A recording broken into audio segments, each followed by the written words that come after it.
You may have noticed these valve covers are aluminum, and there's a reason for that.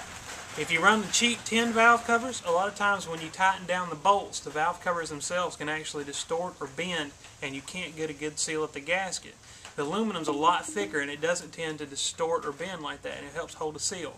Now, these aren't really expensive valve covers. These are about the cheapest aluminum ones you can get, but they still do a much better job of sealing than the tin covers. One thing, though, that we have a lot of problems with is actually getting oil into the motor when it's time to change the oil. If you look down inside here, you see there's baffles, and a lot of people try to fill the or put oil in the motor through the baffle, but the baffle slows the oil down and it can take absolutely forever. So I'm going to show you what we did to fix that. Alright, on this side we've added an oil filler.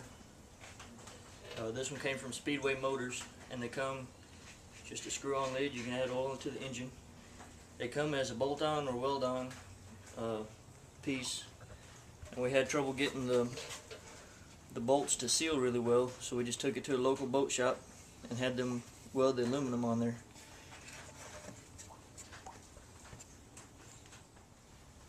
The Speedway filler is nice, but it's aluminum.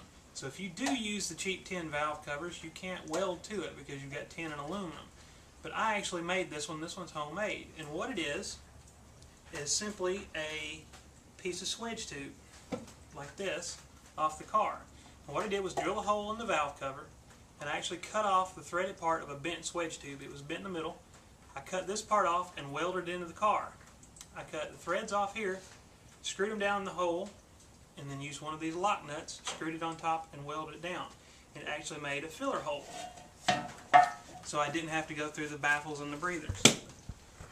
Now, it's not near as big as the Speedway one, so it doesn't pour quite as easily, but it at least does allow you to put a funnel in it and pour the oil in a lot more easily than trying to do it through a baffle breather.